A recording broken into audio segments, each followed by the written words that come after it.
Welcome to Inspirational True Stories. Get ready to dive into a story that will make you smile, shed tears, and reflect on the meaning of love, resilience, and the relationships that shape our lives. This story reminds us all that the most profound lessons don't come from wealth or power, but from the unbreakable bonds we share with one another. Turn the page and let this journey begin. The streets of Los Angeles never slept, buzzing with the rhythm of life that only the desperate and hopeful could feel. Among them was Jack, a 12-year-old boy with a small cardboard box slung over his shoulder, its contents rattling softly with every step he took. Inside were his treasures, handfuls of brightly colored candies, the kind that sparkled under the flickering streetlights. They weren't just sweets, they were his lifeline, the fragile thread keeping him and his mother afloat in a city that seemed determined to swallow them whole. Jack stood on the corner of a busy intersection, his voice rising above the din of honking cars and hurried footsteps. "Candy for $1, sweeten your day," he called, his words bouncing with a cheerfulness that belied the ache in his chest. But inside, Jack carried a weight too heavy for most adults, let alone a child. His mother, once vibrant and full of life, was now confined to a sagging mattress in their cramped apartment. A cruel illness had taken her strength, leaving Jack to shoulder responsibilities far beyond his years. Each candy he sold was a step closer to her medication, the fleeting hope that he could keep her with him a little longer. He whispered promises to himself as he worked, each word a mantra to stave off despair. "Mom, I'll make it work. I'll make it better." Jack's nights were restless, haunted by the sound of her coughing, a reminder of how quickly time was slipping through his fingers. Yet he faced each morning with a resilience that seemed almost otherworldly. He had no choice. As the city lights flickered to life, Jack would pause on his route to stare up at the towering skyscrapers. To him, they were like giants, their windows glowing with warmth he could never touch. "Ah, nay," he murmured to himself, his voice steady despite the ache in his stomach. "I'll be more than just a boy selling candy. One day, I'll give her the life she deserves." His hands tightened around the straps of his candy box, his determination etched into every line of his young face. The streets might be merciless, but Jack refused to let them define him. On the other side of town, a man named Edward adjusted his tie in the grand mirror of his sprawling mansion.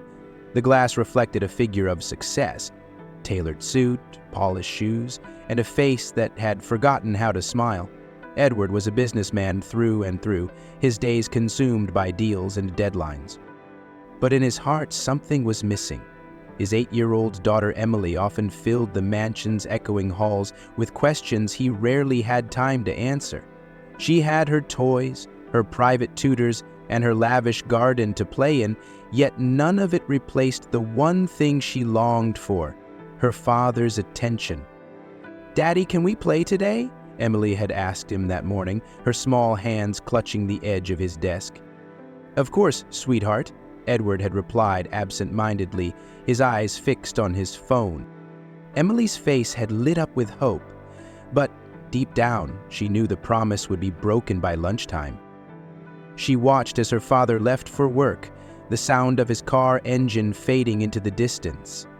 In her loneliness, Emily found solace in her garden, chasing butterflies and dreaming of adventures beyond the iron gates. Fate, however, had other plans. As the sun dipped below the horizon, painting the sky in hues of orange and gold, Emily's curiosity got the better of her. She slipped past the gates and wandered into the bustling streets, her heart pounding with excitement and a touch of fear. A stray dog trotted by, its tail wagging an invitation, and Emily followed without hesitation.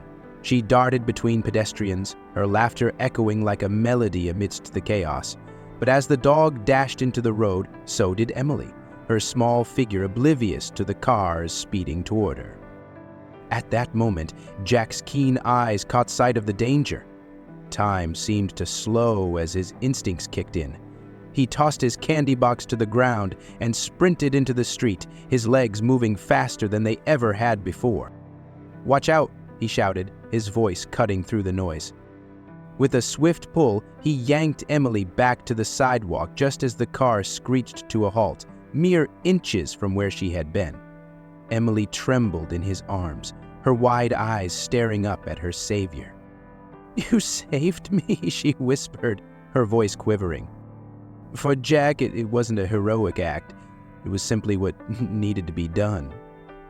He brushed off her thanks with a shy smile, his attention already shifting back to the scattered candies on the pavement. Moments later, a frantic nanny arrived, her face pale with worry as she scooped Emily into her arms. "You're like an angel," she said to Jack, tears of gratitude streaming down her cheeks. Before Jack could respond, a sleek black car pulled up, and out stepped Edward, his usually composed demeanor replaced by raw fear. He rushed to Emily, enveloping her in a hug that spoke of relief and guilt. "Emily, my daughter, I'm here now," he murmured. As he held her close, his eyes landed on Jack, the boy who had risked everything to save his child. Edward approached him, pulling out a crisp wad of bills. "Here," he said, extending the money. "Take this as a thank you." Jack hesitated, his gaze shifting between the bills and Edward's face. Finally, he shook his head. "Money isn't everything, sir," he said softly. "I just wanted to help."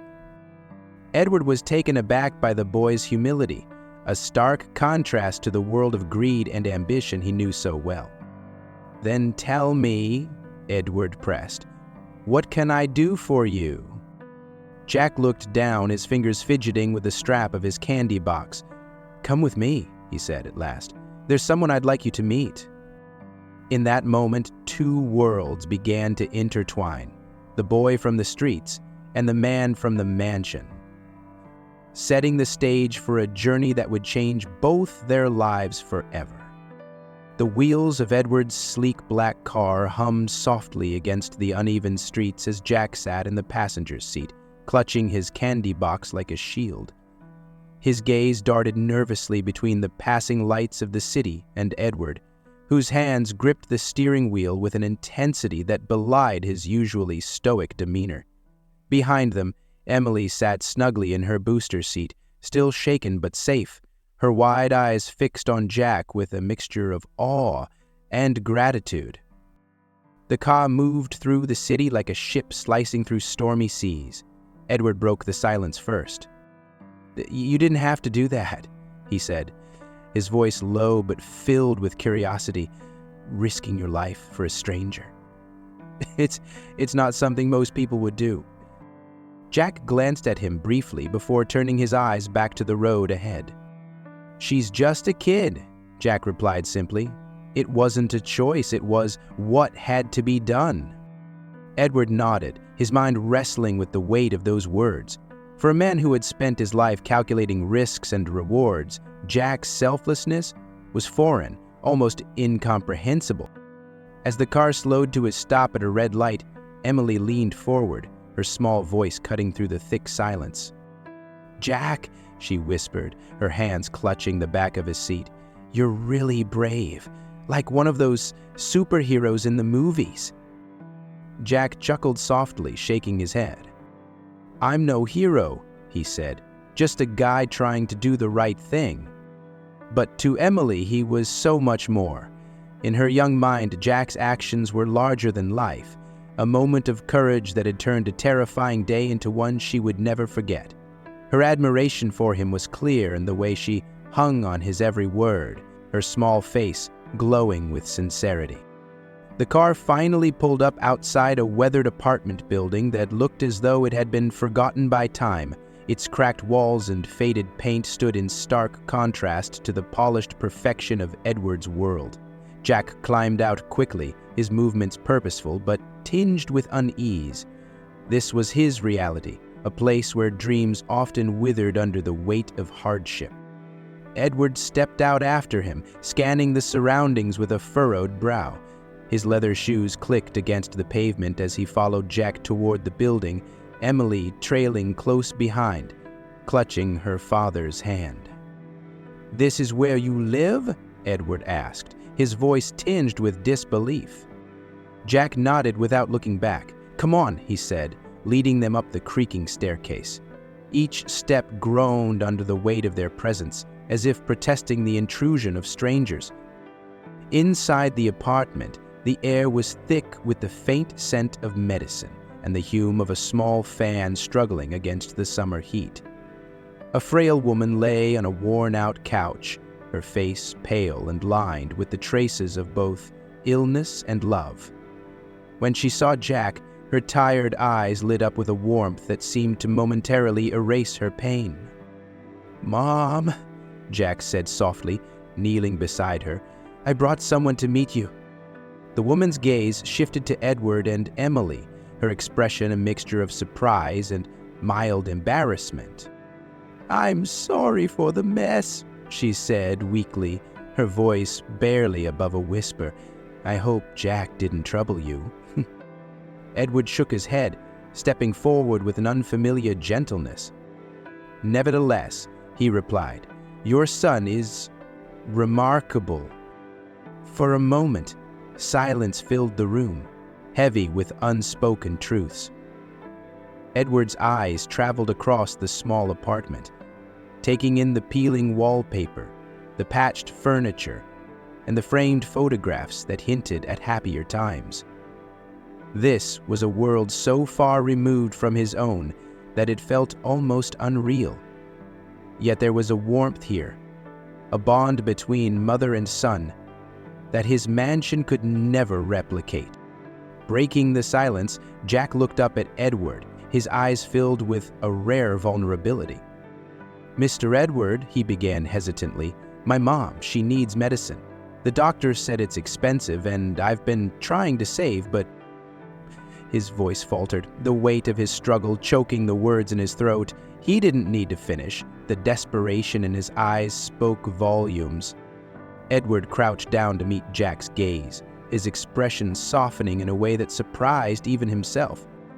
"What kind of medicine does she need?" he asked gently. Jack's mother tried to intervene, her voice weak but firm. "Please," she said, "we don't need charity. Jack has done more than enough." But Edward cut her off with a raised hand. "This isn't charity," he said. "Your son saved my daughter's life. The least I can do is help." As Edward made a call to his personal assistant to arrange medical support, he couldn't help but feel a strange stirring in his chest.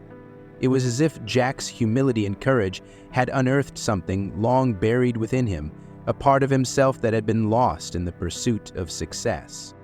Watching Jack tend to his mother with quiet devotion, Edward realized that wealth was meaningless without purpose, and purpose was nothing without connection. For the first time in years, he felt the stirrings of something profound. Gratitude, not for what he had, but for what he was witnessing. Meanwhile, Emily wandered around the small apartment, her curious eyes taking in every detail. She paused in front of a photo on the wall, a younger Jack holding up a fishing rod, his face alight with joy. "Jack," she said, turning to him, "you look so happy in this picture. A little more sophisticated design." "I was before Mom got sick," he said. "We used to go fishing every weekend. She'd always catch the biggest one, but she'd let me think mine was better." Emily giggled, the sound breaking the heaviness of the moment. "You must have been really good at fishing," she said earnestly. Jack's smile widened, and for the first time that day, a glimmer of hope danced in his eyes. As the night wore on, Edward made a decision that would alter the course of their lives. He turned to Jack's mother, his tone resolute. "I'll make sure you get the treatment you need," he said. "And Jack, you're not selling candy on the streets anymore. You're going to school." Jack's mother's eyes filled with tears, her voice trembling as she replied, "You don't know what this means to us. Thank you." Edward waved off her gratitude, his gaze fixed on Jack. "No, thank you," he said. "Your son reminded me of something I had forgotten.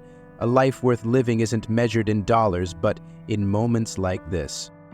As Edward and Emily prepared to leave, Jack walked them to the door. Emily turned back to him, her small hand reaching out to touch his arm.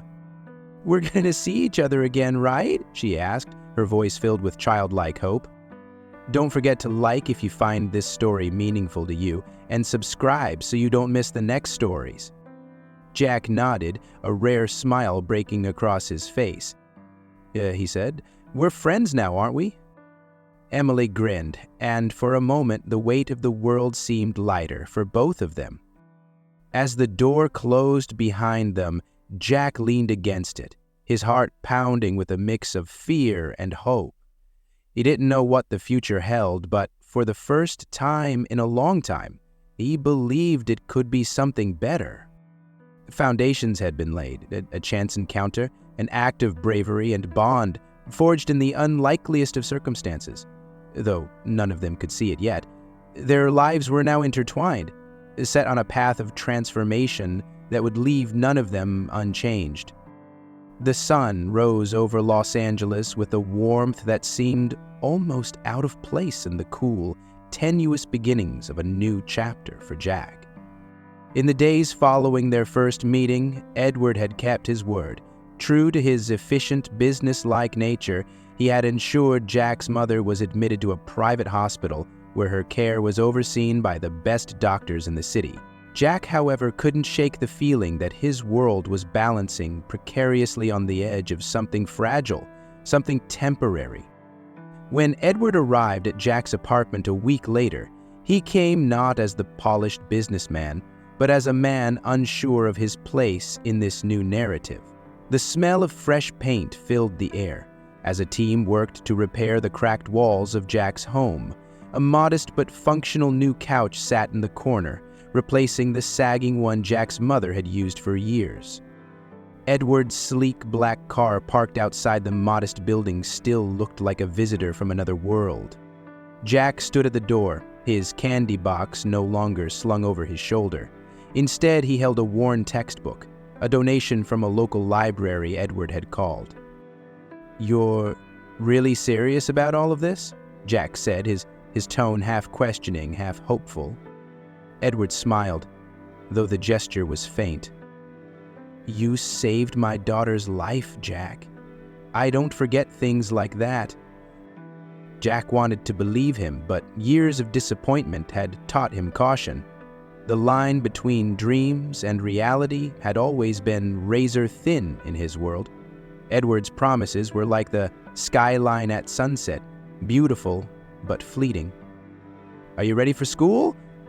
Edward asked, handing Jack a new backpack.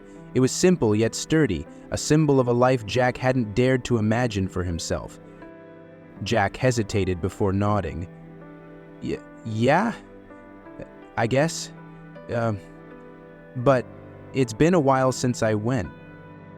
Edward knelt down slightly, meeting Jack's eyes. "You'll be fine. You're tougher than most kids I've ever met. And smarter too, I'd bet." Jack wasn't so sure. He looked at the backpack as if it were an artifact from another world. "School feels different now, like I don't belong there." Edward frowned but chose his words carefully. "You belong wherever you want to be, Jack. Don't let anyone tell you otherwise." The words lingered in Jack's mind, echoing like the refrain of a song he hadn't yet learned to sing. Emily, however, seemed to have no trouble bridging the gap between their worlds. She visited Jack often, her childlike enthusiasm a constant in the midst of change. She brought him small gifts, stickers for his notebooks, colorful pencils, and even a packet of seeds for a garden Jack didn't have. "This one grows sunflowers," she explained, pressing the packet into his hand. "They always find the sun, even when it's cloudy." Jack smiled, tucking the seeds into his pocket. "Thanks, Emily. Maybe one day I'll plant them somewhere." To her, Jack was more than the boy who had saved her life. He was her friend, her hero, and the most interesting person she knew. To Jack, Emily was a reminder that innocence could survive, even in the harshest conditions. When Jack finally stepped into his new school, the weight of the backpack seemed heavier than it should have been. The polished floors and bright bulletin boards felt like an entirely different universe. Kids chattered in groups, their voices a cacophony that made Jack feel invisible. It didn't take long for the whispers to start. "Who's the new kid? Isn't he the one from the poor side of town? Doesn't belong here." The words stung, sharp and unyielding, but Jack held his head high. He reminded himself of Edward's words, "You belong wherever you want to be." Even so, his first day was filled with challenges. His classmates' polished shoes and designer clothes stood in stark contrast to his second-hand uniform. During lunch, he sat alone, his tray untouched, as he watched the world around him with quiet resilience.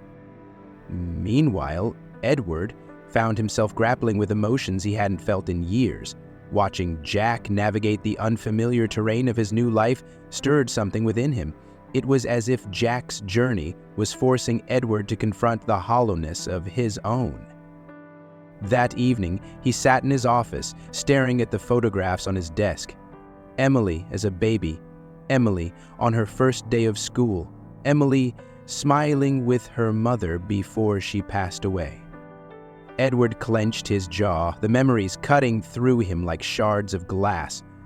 He had always told himself he was building a better future for Emily, but now he couldn't ignore the void his absence had created in her present.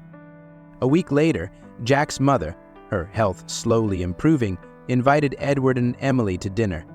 The meal was humble, a simple stew served with bread, but the atmosphere was rich with warmth. Jack's mother smiled more than she had in months, her cheeks regaining a faint blush of color.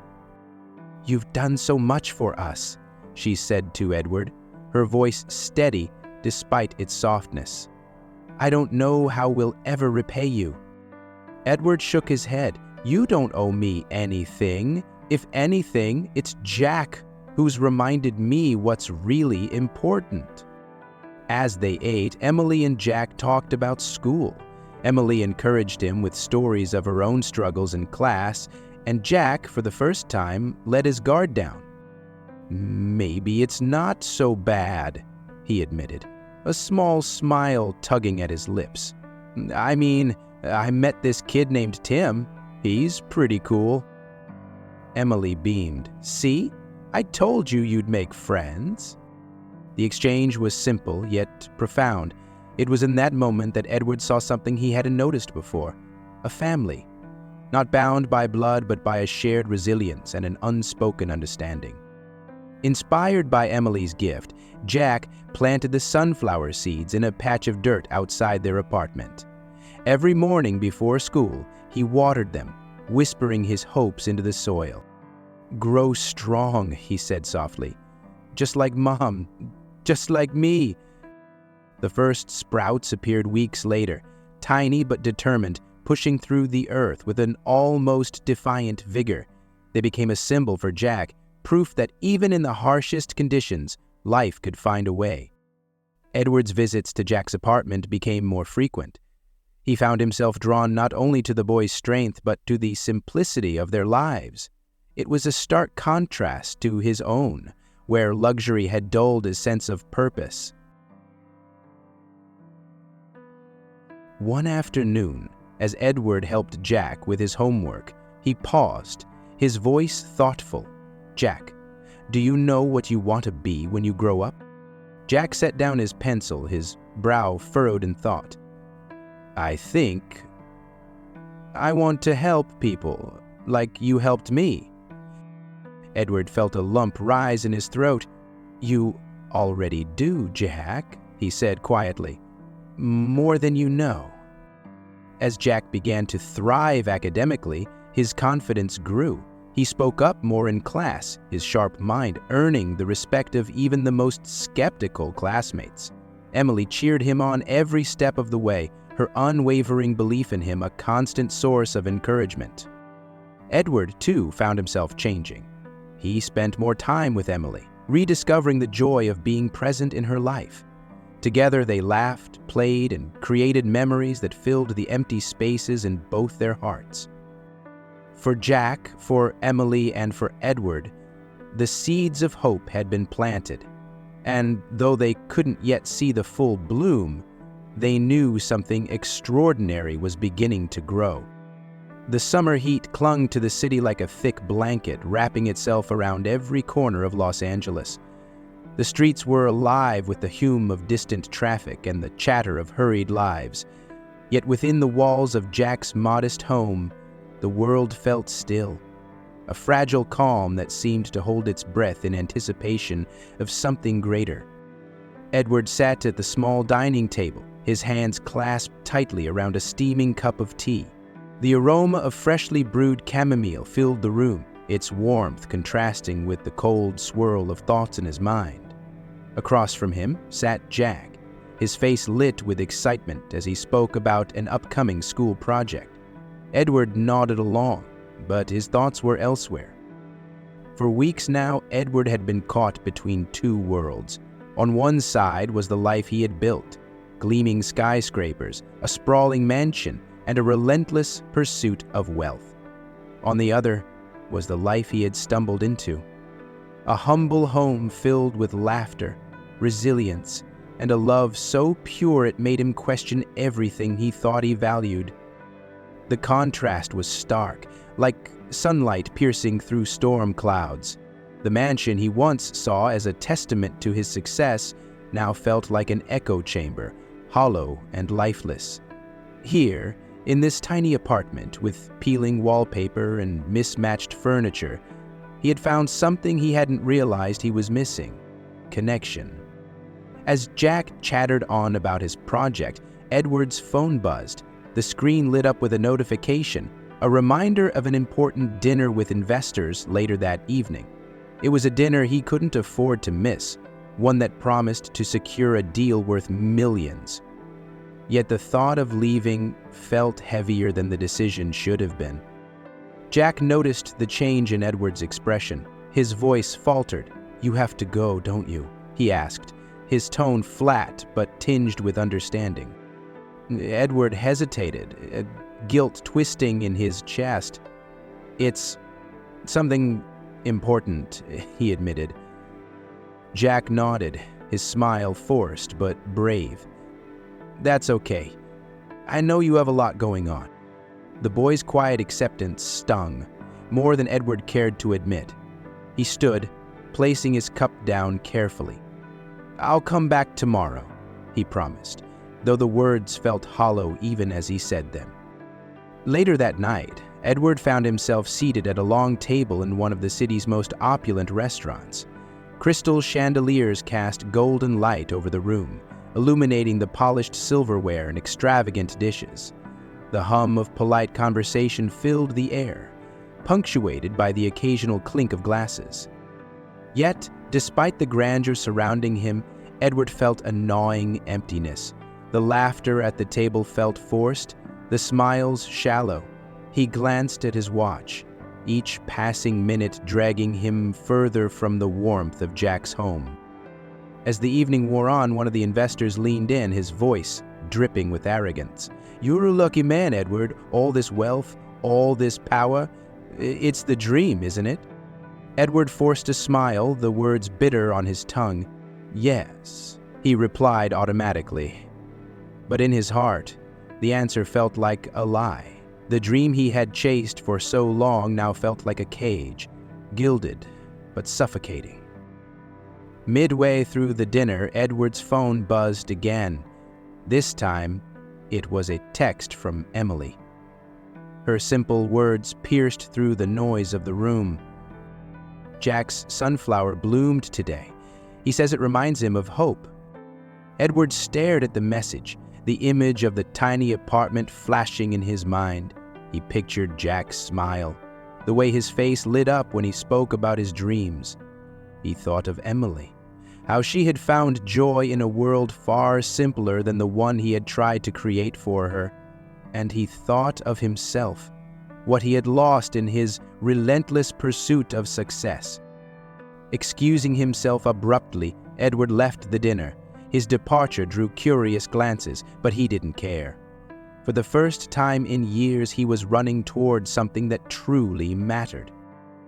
When Edward arrived at Jack's home, it was late. The city outside was quiet, its usual chaos replaced by the gentle hum of night. He knocked softly, unsure if anyone would still be awake. To his surprise, the door opened almost immediately. Jack stood there, his eyes widening in disbelief. "You came back," he said, his voice a mix of shock and relief. Edward nodded, stepping inside. "I told you I would."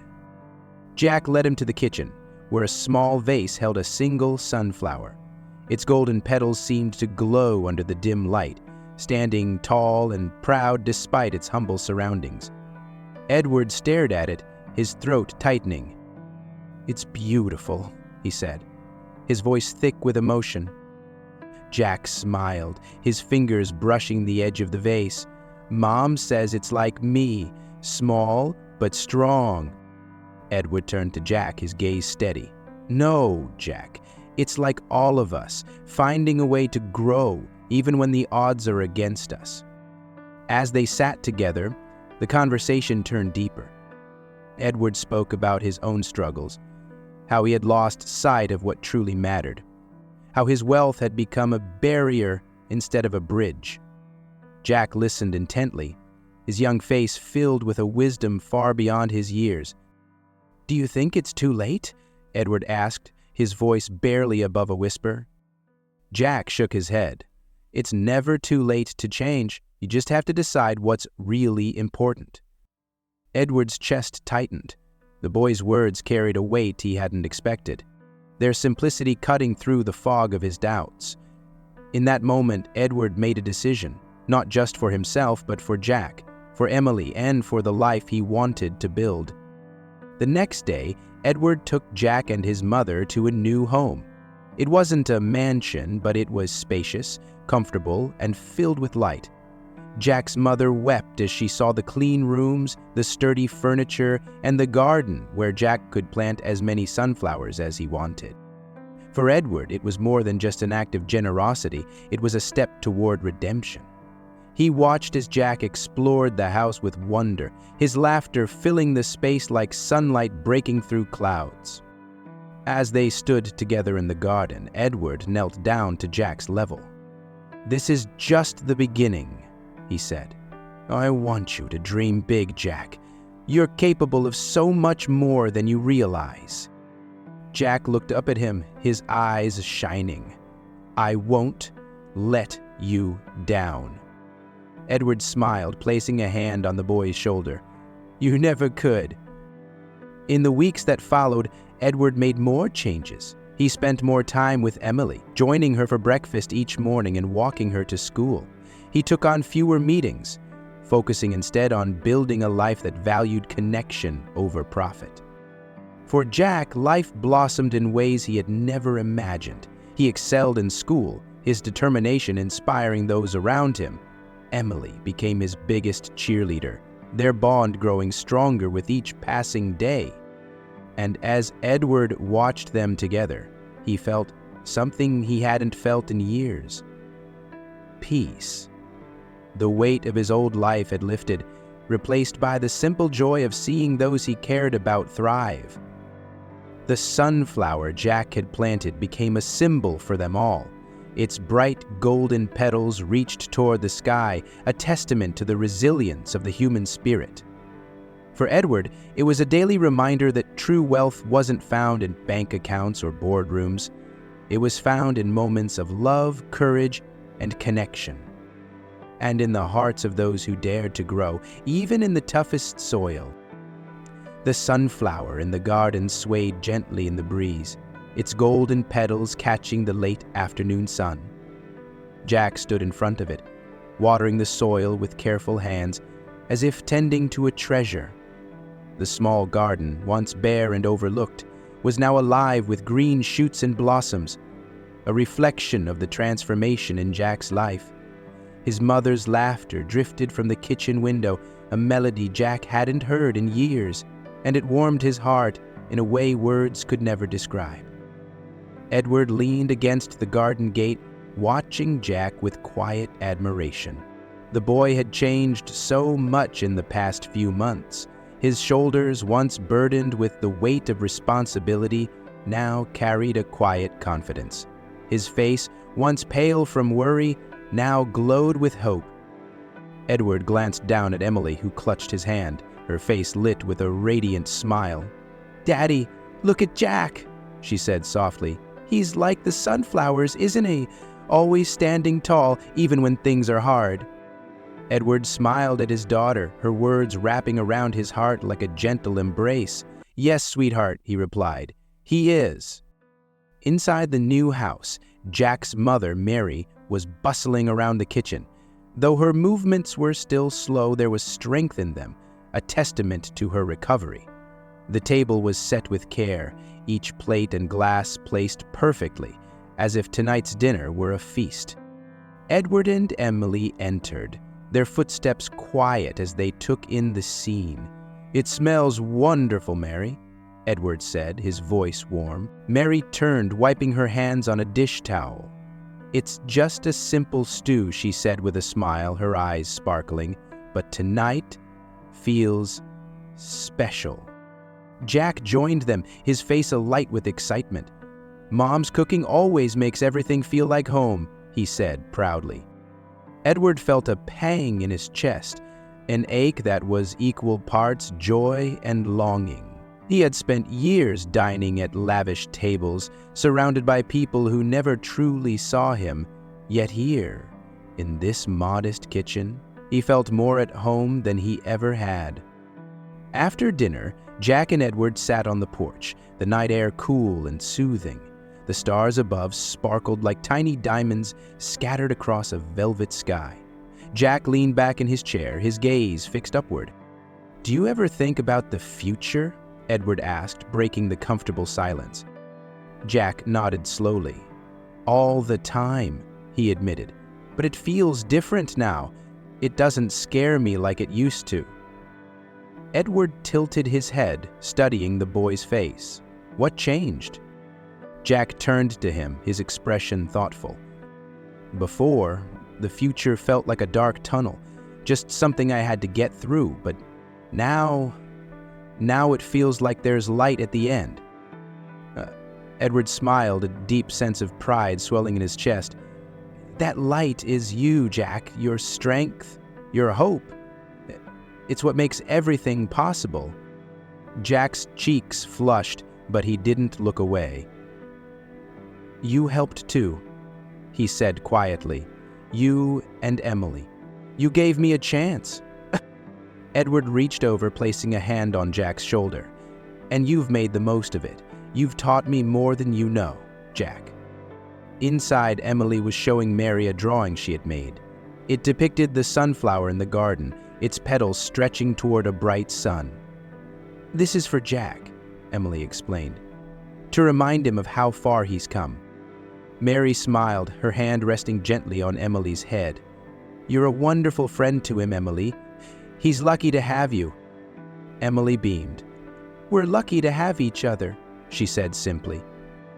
Later that evening, Edward tucked Emily into bed in one of the spare rooms. She clung to his hand as he pulled the blanket over her, her eyes sleepy but content. "Daddy," she murmured, "do you think Jack's mom will get all better soon?" Edward nodded, his heart swelling at her concern. "She's already getting stronger every day," he reassured her, "and we'll keep helping them, won't we?" Emily smiled, her eyelids drooping. "Always," she whispered before drifting off to sleep. Edward sat by her side for a while, his thoughts wandering. Emily's innocence, her capacity for love, had reminded him of what truly mattered. It wasn't the deals he closed or the money he made, It was the people he cared for and the lives he could touch. Leave a comment about how you found your strength in the face of adversity. Your sharing could be an inspiration to others. A week later, Edward invited Jack and Mary to his mansion for the first time.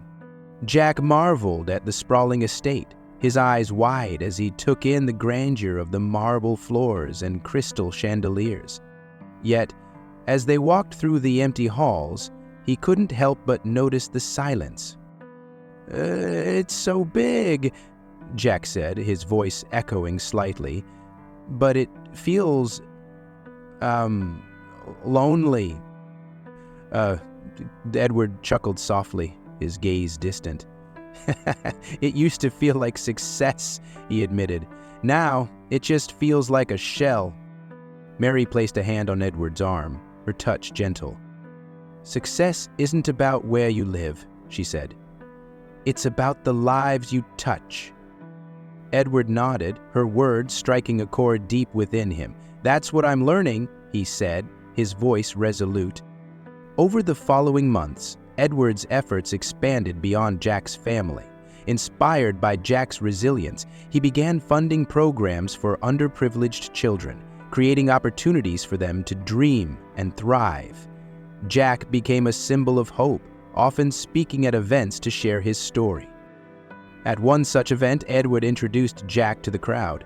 "This young man taught me that true wealth isn't measured by what you have, but by what you give," Edward said, his voice steady but filled with emotion. "And I am richer for having him in my life." The applause that followed was thunderous, but Jack's focus remained on Edward. He smiled, his heart full.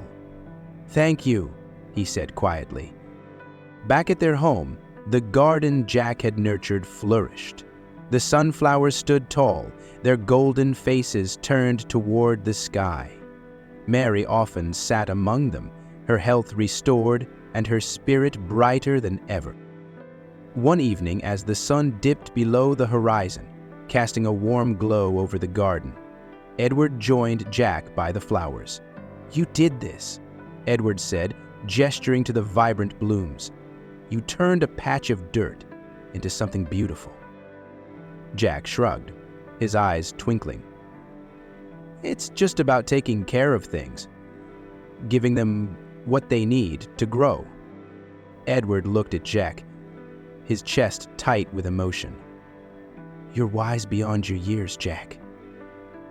And you've taught me more than I ever thought I could learn." As the seasons changed, so did the lives of everyone involved. Edward became a father in the truest sense, cherishing every moment with Emily. Mary found new strength, working part-time at a community center to give back to those in need. And Jack excelled in school, his future no longer a dark tunnel, but a horizon filled with possibility. Together, they formed a family. A bond transcended blood and circumstance. And though their lives were far from perfect, they were rich in the ways that truly mattered. On a warm spring afternoon, Edward, Emily, Jack, and Mary sat together in the garden, sharing a simple meal. Laughter filled the air, mingling with the scent of blooming flowers.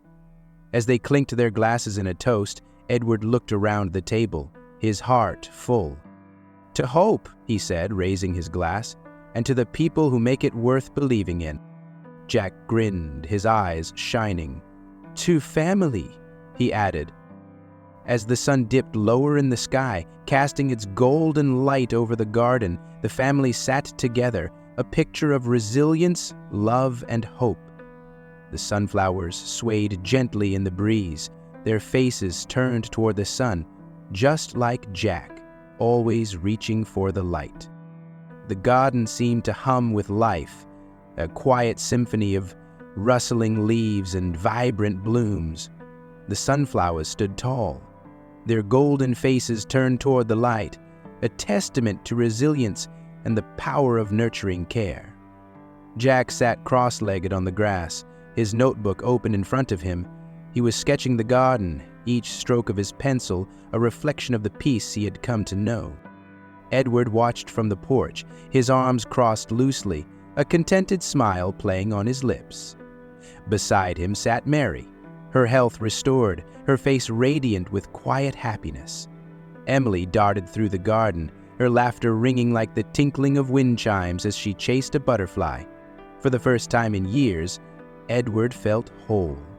His heart, once a fortress of solitude, now brimming with warmth and gratitude.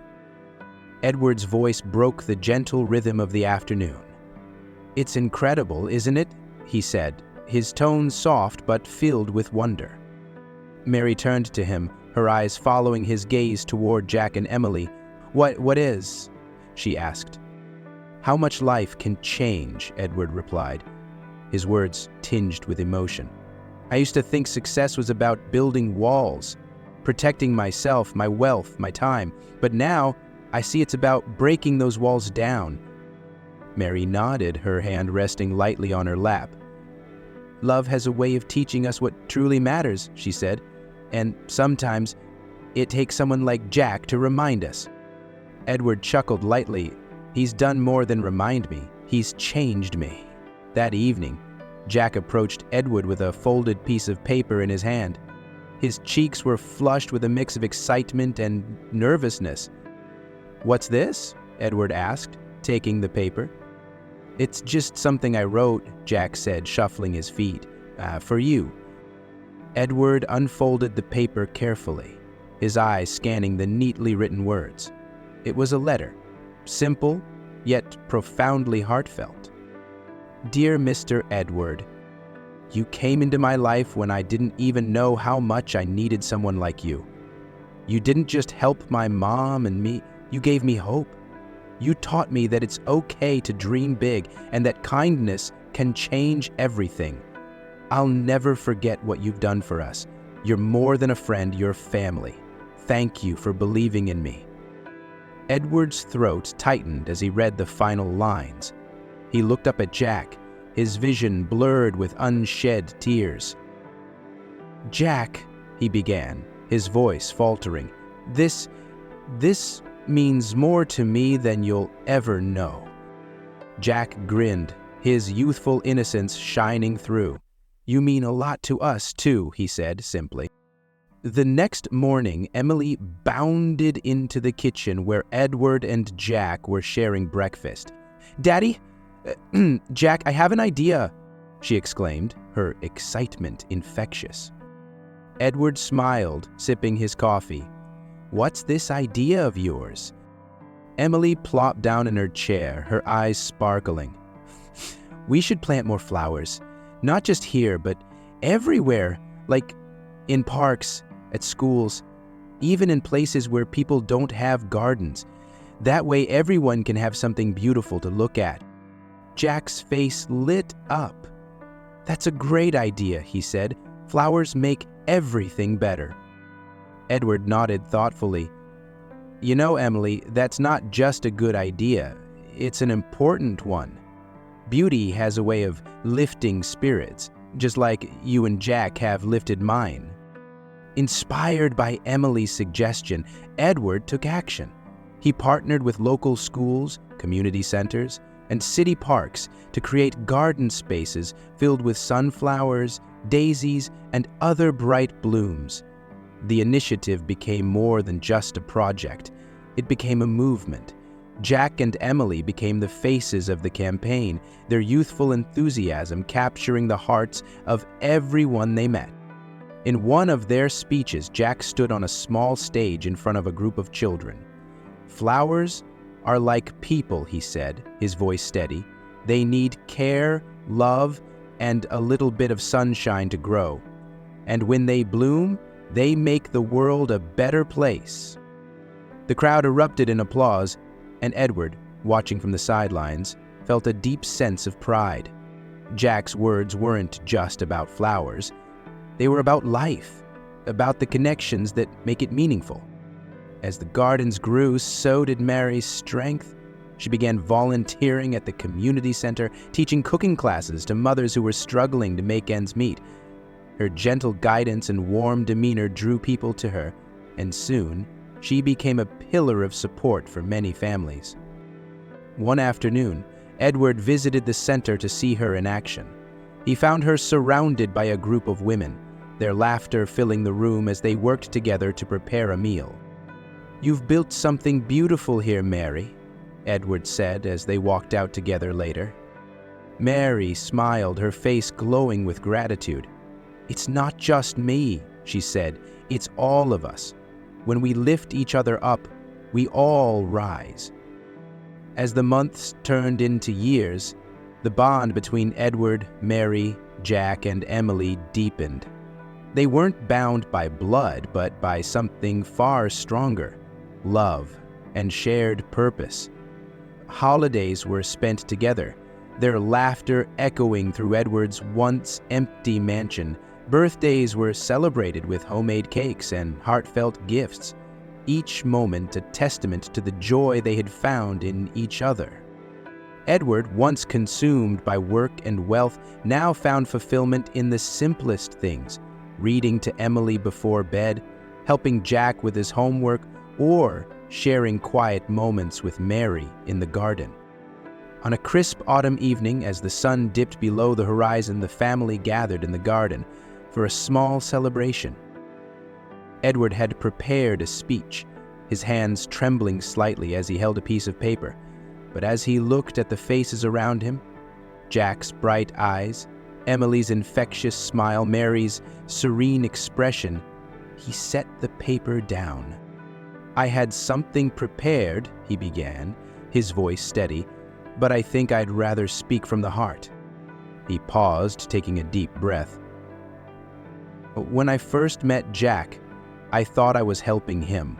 But the truth is, he helped me. You all did. You showed me that life isn't about what you have. It's about who you share it with. It's about love, about connection, about creating something bigger than yourself." Jack smiled, his gaze unwavering. "You taught us that too, Edward." As the evening wore on, the family sat together under the stars, their voices mingling with the gentle rustle of the sunflowers. Edward leaned back in his chair, his heart full.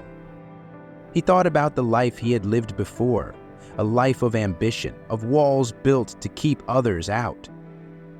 And then he thought about the life he had now, a life of open doors, of shared laughter and quiet moments. It wasn't perfect, but it was real. It was rich in a way no amount of money could ever buy. And as he looked at the faces around him, Edward knew he had found the true measure of success, a life filled with love, purpose, and the unbreakable bonds of family. In the distance, the sunflowers swayed in the breeze, their golden petals turned toward the light, just as Edward's heart had turned toward the people who had shown him the way.